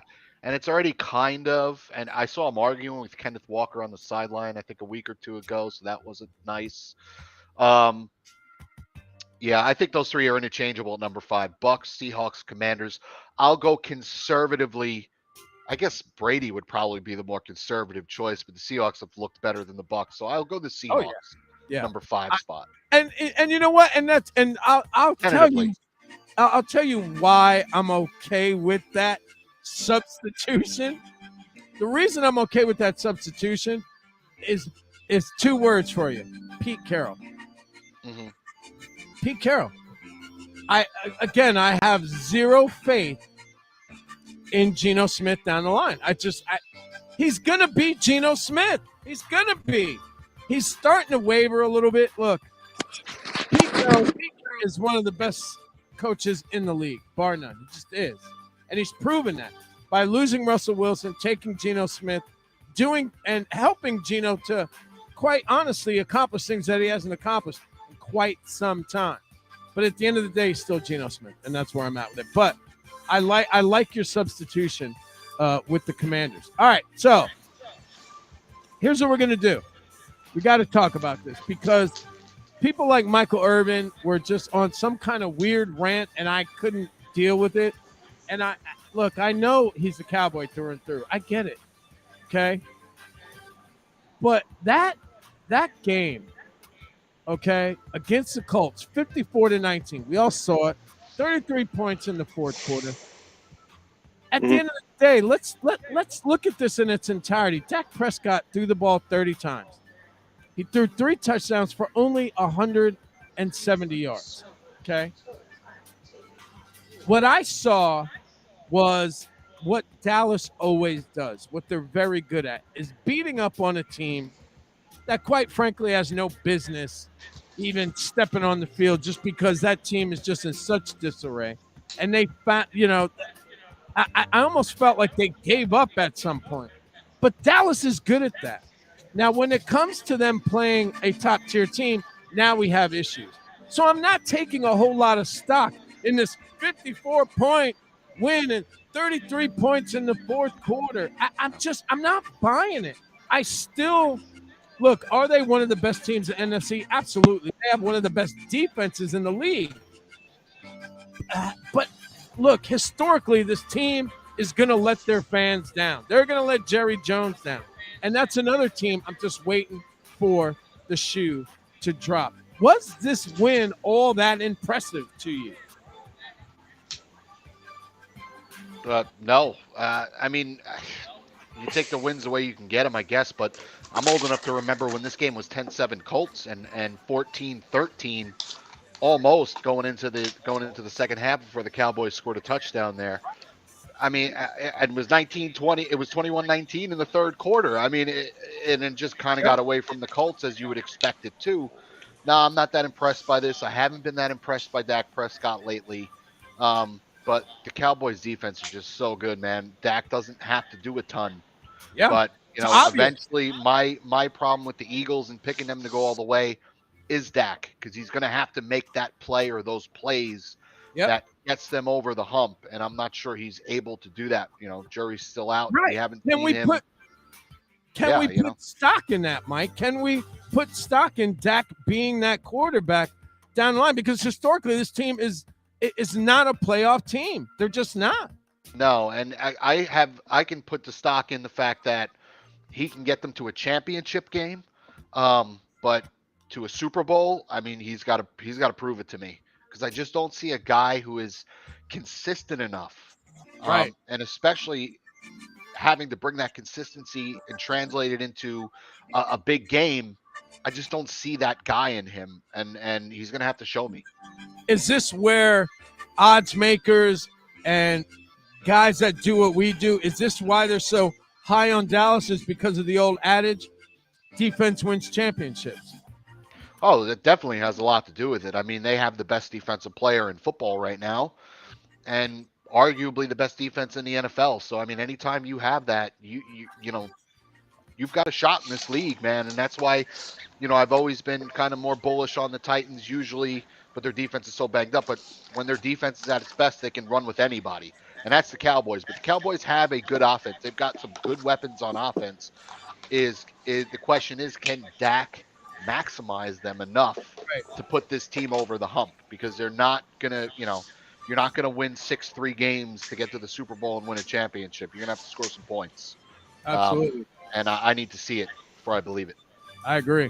All right, Brew, we need some bold predictions, man. You got a bold prediction or an upset pick for me for Week 14? What do you got, buddy? I've been so bad on them lately. Wait, I did go on. I was on the Niners last week. Mike, I don't got anything for you this week. No? Never mind. No, I got nothing this week. Not the bold? Well, I'm going to give you guys something. I'm gonna take something off of Rich Cimini over on ESPN.com. I loved what he said about this, and I almost feel like this kid is due, and I love this bold prediction from him. So I'm going to ride his coattails. I like the fact that he thinks that Sauce Gardner is going to get a pick six in this game today against the Buffalo Bills. Now, look, we know Josh Allen, little pick prone. We know that. And with tough situations, he's been a little bit marred with inconsistency himself. I still think he's one of the best quarterbacks in the league right now. I agree with you on that, Mike. But my bold prediction is Sauce Gardner finally gets his first pick six today on Josh Allen in that Buffalo Bills game. You got a bold prediction for me, Mike? Yeah, I think Derrick Henry runs for 200 yards against the Jaguars, and they still lose. Oh, my God. Wow.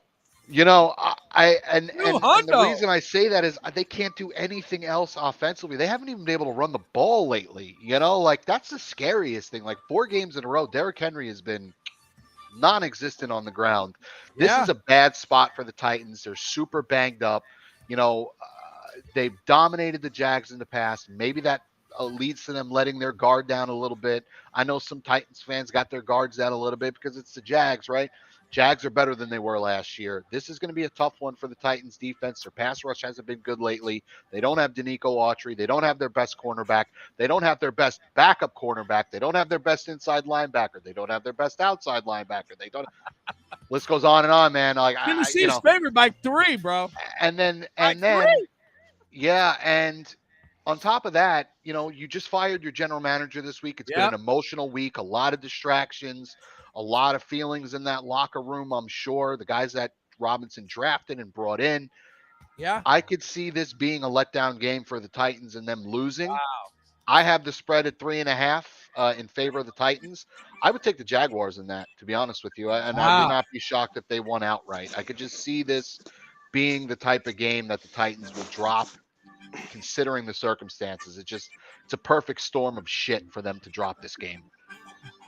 By the way, Mike, I did come up with a bold prediction, and Okay, buddy. I'm going to go the Michael Irvin route of doing this. The Vikings are 2.5 point dogs to the Detroit Lions. I'm going to take the Vikings. What's funny? I have it written down right line here. Is ridiculous. That was. So that's it. Don't tell me that game's a pick 'em. Because that's what that is. No, the Vikings should be favored. Should be road favorite. Slight road favorites, but they should be road favorites in that. That's Detroit. silly. 2.5.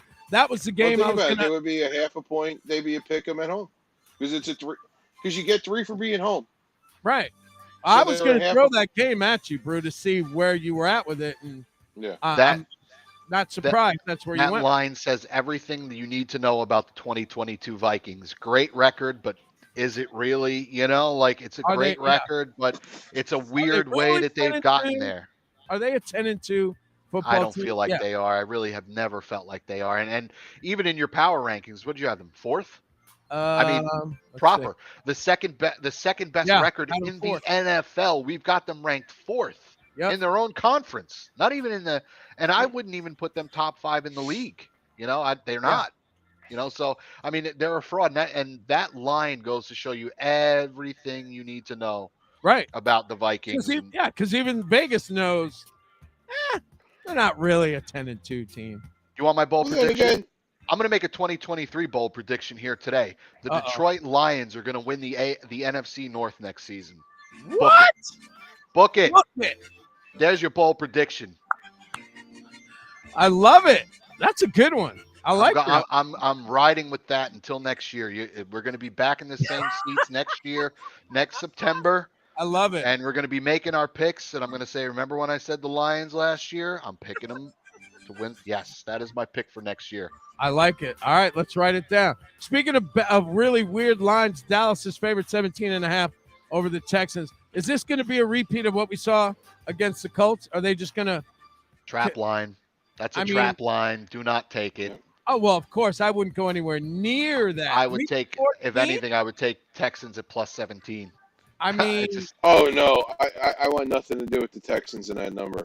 Cowboys win that game by 25 points. You think so? There's the Texans. Texans Feels like a trap situation to me. Everybody's thinking that. Once they took Davis Mills off the field, them guys quit. And they quit on Lovie Smith, and it's a shame. But he's that back Lovie on Smith, the field now. He's starting this week. Is he playing it? Yep. Yeah, but that you can't unquit a season. All right, I got another one for you guys. Philadelphia is only favored by 7 against the Giants on the road. What do you think of that game? Who do you like, Mike? Divisional game. I like the Eagles to win, but I think it'll be closer than a lot of people are giving it credit for. Divisional games are always tough, and I don't think the Giants are anywhere near on the level of the Eagles, but this is just going to be one of those wacky NFC East games where it's going to be close, but I think the Eagles pull it out late. Brew, who do you like? If the Giants had any balls, they'd win today. But they don't have balls. Nah. After what the Eagles pulled last year, first you got people. No. Giants get curb stomped today, and everything I said about Daniel Jones comes to fruition. All right, let's take another one. Chiefs, Broncos. KC is favored by 8.5. This game is at Mile High. Chiefs are 9-3. Broncos are 3-9. Broncos have any prayer of They saving stink. this season whatsoever? They stink. No, that line I would take the Chiefs easily without even a second thought. The Broncos stink. They can't score points. They're just I'm so frustrated because I was so big on them at the beginning of the year, and every week you're like, okay, maybe this will be the week, maybe Right. this will be the week, maybe, and it just doesn't happen. They're just awful. And we talked about the Titans making an in-season move. I would have loved to see the Broncos just fire Nathaniel Hackett now. Send the message like this shit is not acceptable. Like Right. we are terrible. We have a $40 million quarterback who can't do shit. We have talent on offense. It just is not working out, and we're wasting a good defense. Like, I'm over the Broncos. I can't. Yep. I'm so frustrated with them. They suck, and I think the Chiefs are going to, and especially coming off a loss to the Bengals, I think the Chiefs are going to go in there and just rock them today. As much as I am not a fan of firing front office, GM, head coaches at the most inopportune time, I think that they lost their opportunity to just kind of wipe their hands of him. Here's the thing. And you know what? And it's not good to do to anybody because at the end of the day, it's the guy's job, right? Yeah. It's his livelihood. It's how he puts food on the table for his family. And But he still will put food on the table, and he just won't have to work to do it.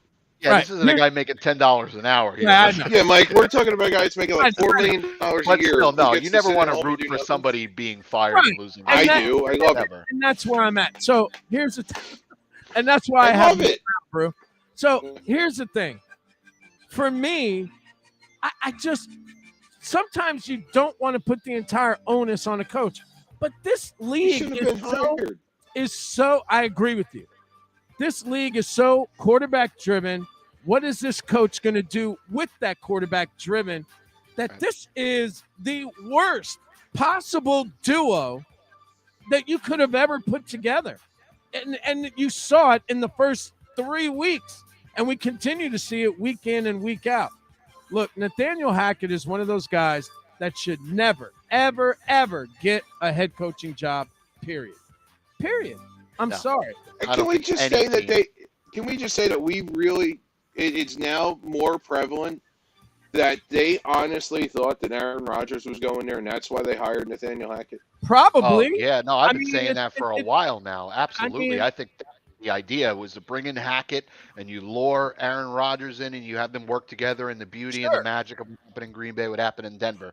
And it didn't happen. So now you're mixing and matching a quarterback and a head coach that maybe aren't ideal fits for each other. And But at least This is- make an adjustment, Mike. He made of course, zero absolutely. adjustments. There has been no sign, no writing on the wall of seeing any proof of any kind of adjustments whatsoever. They go No. out there every single week and do the same crap week Yes. in and week Same out. exact results. And you exactly. have a And Super Bowl winning quarterback. You're not going to tell me at no point was he like, "Yo, man, we got to change something." No, because he's gotten paid, and he don't Yeah. care. Sad. And this is why Seattle wanted him gone, I just think because it's that Russell and the Broncos. It was Russell and the Seahawks. That's right. Yeah, All I right. mean, all this talking about let Russ cook and let's ride. How about let's run? Yeah. Run with Russ, man. Use those goddamn legs he has. Like, I Right? don't understand Well, why he don't that's want to get hit though. Yeah, but you He's know too what? purdy now. I know he wants to friggin' win. He's gotta. He He can't don't like wanna all win. this stuff. It's He in has a- never. The situation he's in now, he has never dealt with in his career. He's always been, for the most True. part, a very well-respected and loved player in the NFL. And then now you come into this season, he's getting shredded. You mean to tell me if he could improve things, he wouldn't run more? Absolutely, he would. Look at what it did for He did. the Bears. The Bears Right. couldn't gain a yard, and then all But of a he sudden they're also didn't lighting the want to world run on in fire Seattle either. because they let their athletic quarterback run. I don't understand why Hackett didn't design more runs and switch things up. Give defenses something else to look at, because what you're doing now just is not working at all. The fact Now that it's too he is late. He's done. Oh, He's well, getting fired after this year. There's no way. the they fact keep that him. he's an offensive guy and the Yeah. offense stinks. Exactly. That's even worse. Good luck You can getting another excuse job. it. Right. You can excuse it if the defense was just like all time bad. That's not his side of the ball. But I mean, he's Right. the head coach. He's supposed to worry about everything. But you could make it, you could give him somewhat of a pass if the defense sucked. It didn't. Their defense, I think, is borderline championship caliber, if not championship caliber. And you wasted that with Yep. an offense that couldn't do anything. And it's just every week you sit and you wait and you think that this is going to be the week, and it just never happened. Well, you destroy your defense. That's what And happens. that as Now well. they're And they're another overly thing. frustrated. They're like, my God. 100%. Can And we you get can't off the string field? together, right? And you can't string together drives. The defense is dead tired. They're not going to Yep. play up to their level, So it's just a comedy of errors. It was just a perfect storm of crap that the Broncos just couldn't overcome because they don't have the leadership to do it, partly, and obviously other reasons. Absolutely. So tonight, NBC, Dolphins, Chargers. Both these guys were drafted same year. Justin Herbert, Tua Tagovailoa. Dolphins are 8-4. Chargers are 6-6. Brew, who do you like in this game tonight? I would love to say the Chargers, but I really want to see how they blow tonight's game. Like, I really do. I want to see how they blow it because I think did Miami go home after San Francisco, or did they stay on the West Coast? Yeah, They stayed. They stayed. So that was a smart move by a dorky head coach. So maybe they're learning something there. But man, the good thing about that flight was they would have gotten that taste out of their mouth. Yeah. Now you've sat and stewed it in it for a week. Yeah. I mean, look, these are two teams that I think that I don't think we expected so much from Miami. We expected more. No, I think so. I think in my opinion, I think they're right where they should be. Like I think we thought the Dolphins would be better because the Dolphins have been better. Well, I think we expected more out of Justin Herbert, Brew. I think that, a lot of people. I don't think Justin Herbert's the problem in San Diego, though. I didn't say it was the problem. Los Angeles. But No, it's I'm still saying like the level that I would be. But like when you look at like what Eckler has the most catches out of the backfield of any. He's leading the run. He's the leading team in receiving. It's the only team in the NFL where their running backs leading the team in catches. Yeah, because they've had so many injuries on the outside. Right. They just make Brandon Staley's a dope. They missed the playoffs last year because he's a dope. Like, yeah, I mean it's a lot of things with the Chargers. Justin Herbert is not one of those issues. Injuries. I mean, they haven't had and I don't think Keenan Allen and Mike Williams together for multiple games, like almost all year. Crazy. I mean, missing him was huge, and Mike Williams has been in and out of the lineup as well. Defense has dealt with injuries, hasn't been as good as we thought it was going to be, and I don't like their head coach either. I totally agree with Brew on that one. I don't think he's the guy for that job, and it would not shock me at all if next year you're looking at he won't be there. Sean Payton or a more established coach because that's what that team needs. They need a more established coach, a guy that's been there before. That is not a rebuilding roster. That's a roster that's ready to compete now when it's healthy. And give me the Dolphins in this game. Coming off a tough loss against San Francisco. They didn't travel back across the country. They stayed. Smart move, like Bruce said. I think that really helps. And I think they go in tonight, and I think they win by a couple of scores over the Chargers. Well, we're going to go into extra innings here real quick because I want to get Brew's input on this game. The Monday night game. Brew, your Patriots taking on the Cardinals. Kyler Murray feeling better. It's going to have D-Hop. There's going to be a lot of things different with Arizona. They're going to have a lot more of their key players involved. Who do you like in this game? Do your Pats pull this game off in Arizona? No, you know what? And I think I really think it's. We've talked about regression a lot today. It's like the word of the day. Like I'm waiting for somebody to get green slime the next time they say it. But if you really do think about it, like Mac Jones has regressed, not by any fault of his own, because New England would not hire an offensive coordinator and wanted to screw the league by having Judge and Patricia do it and not name them coordinators because God forbid, so he can screw somebody and get some money out of it. But Mac Jones has been bad. Their offensive line has been bad. It's like at some point Bill needs to stop being a GM and just be the coach, or just be the coach and not be the be the GM, not the coach. At some point, something's got to give there. Yep. Oh, and short week. They're staying out there too, and they're playing Vegas the week after. Right. So, Not bad. Yeah. Maritis, where are you at with this game?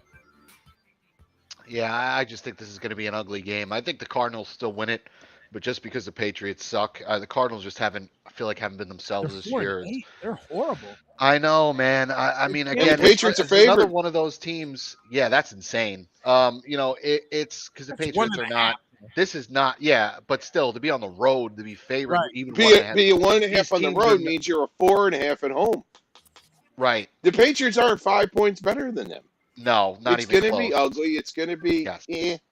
Yeah, It's just not going to be a like very a entertaining 2017 Monday night game, and Yep. Kyler's yelling at everybody, and it's just Tyler's getting ready to play Call of Duty after. the right, game, exactly. He's so- just staring up at the trailers for Call of Duty up at the big screen. You think he's looking at a replay? Nah, he's watching the Call of Duty trailer.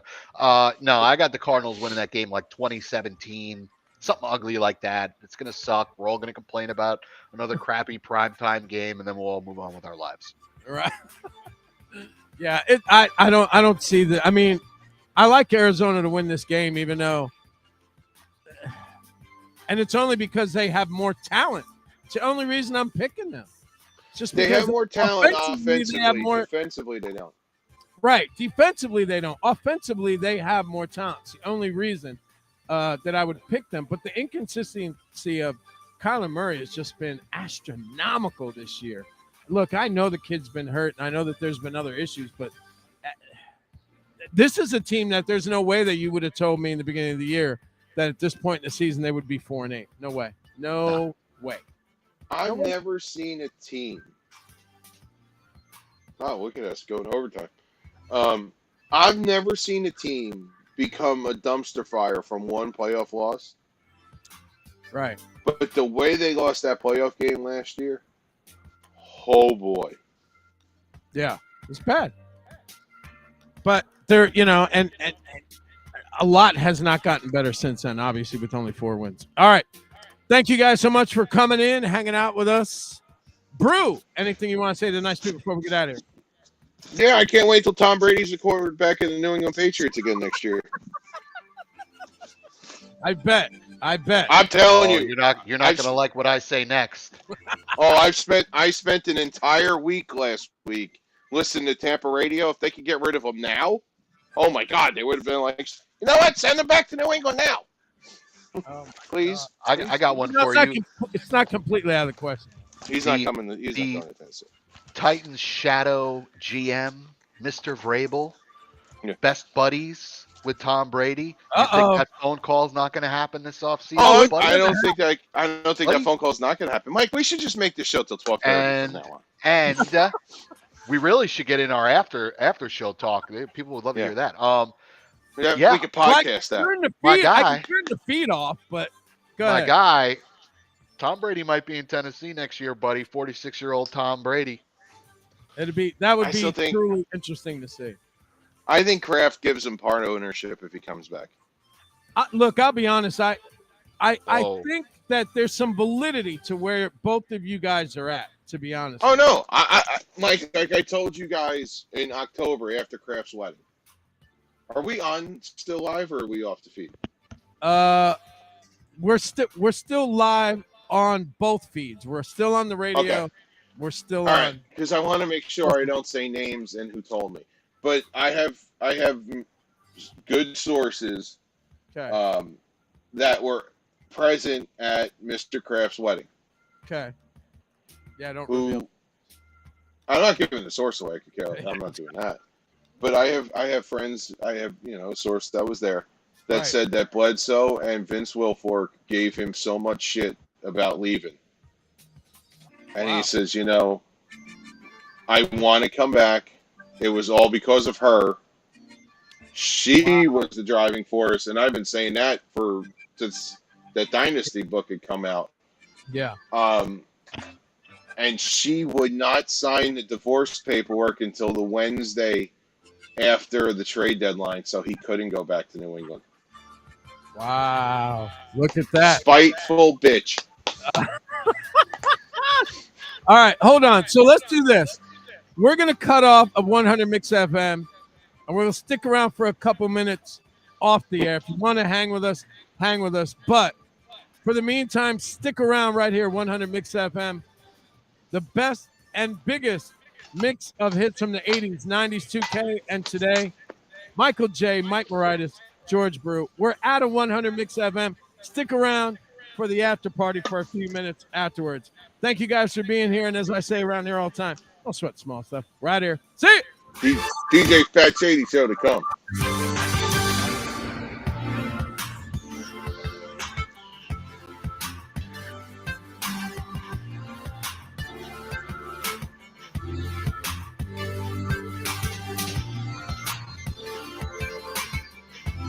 All right, I got a couple minutes, and we're still on social media, so behave a little bit, Joyce. But we're not on the station anymore. So Okay.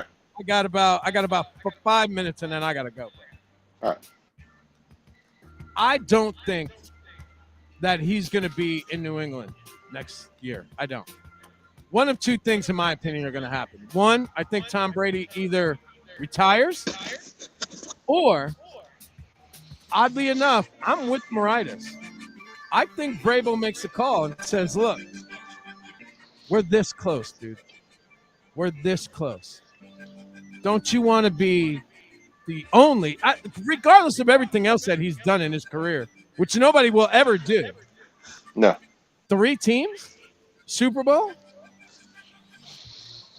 I think he has more of a shot next year going to San Francisco if he doesn't go to New England. No way. Only because of Mom. Nah. I get where you're coming from. They have enough problems of their own. And to be honest with you, all you got to do is say Tom Brady's coming. How many guys are going to want to play in Tennessee? How many holes will get filled quickly? You know what? I think just from like I said, like listening to like Orlando Sports Talk, which is, it's a weird dynamic there because the Dolphin game wasn't the local game on Sunday. And because the game was on Fox, we were all stuck watching the Jags and Lions. They're not thrilled with Brady anymore down there. I get it, the luster's gone, but I'm like, I really don't think he's signed up to play for Todd Bowles. Well, that's a big part of it. I've always thought that. I thought in the beginning of the season that there might be, like, you're going to see the chinks in the armor because Bruce Arians wasn't there anymore. Mm-hmm. You know what I mean? Yep, absolutely. And that wasn't his pick. He didn't.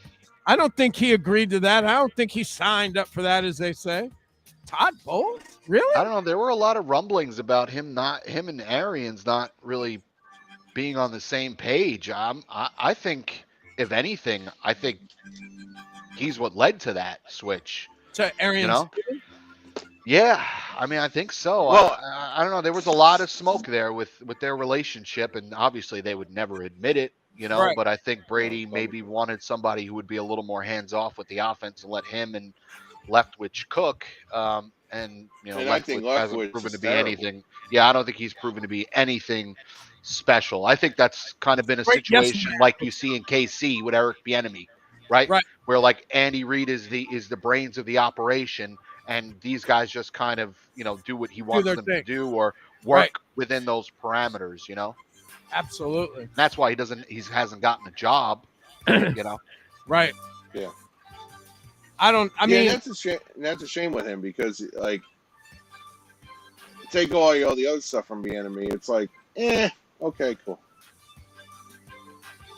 Yeah. I don't know if I necessarily agree with you guys on on Leftwich. I think Leftwich's role is what it is, and I think it's what Tom Brady wants it to be. He's his yes man. Hey, look, we're gonna do this. This looks good, right? He bends over to get input out of him, as he should, but I think that's pretty much the long and short of it. I don't think it's any more or any less than that. You know, every time, the funny thing with them is, and I had this thing with Eli Manning for years. It was when Eli gets into a 2-minute offense and he can call what he wants, and he can have on the field what he wants, Eli's better. Tampa Bay said, what, 2 straight comebacks in the last 5 minutes of the fourth quarter? Byron Leftwich ain't doing a damn thing then. At this point, just let Tom do it.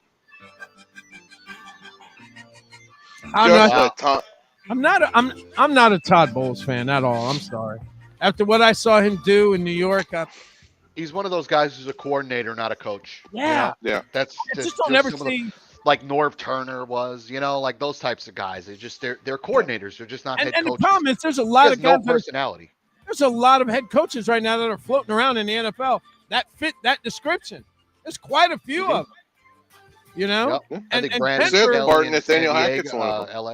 Yeah, Yep. well, Hackett, Staley. I think even Denver Zach Taylor is that too. Denver is synonymous as of late for doing that. They did the Vance Joseph. That was dumb. That man was not ready to be a head coach at all. You know what? I'll even throw this one. I don't think Lovie Smith is a good NFL head coach anymore. He's not. He's not a good anything coach. No, he was good. He was there. Perfect for Illinois. He's there because he's like that stopgap coach, like nobody wants to take us over because we're an absolute dumpster fire. So just get us through the crappy year or years, and then we'll go and get a serious head coach. I mean, that's all he was. And the same thing with Cully, which is unfortunate because terrible, because these are lifers, and especially for Cully because he had never had a head coaching job or anything close to a head coaching job. And actually, I think he did better with less than Lovie Smith did this year with more. Not much more, but a little bit more. I think David Culley honestly did a much better job than a lot of people give him credit for. They were more competitive last year than Lovie Smith has them this year.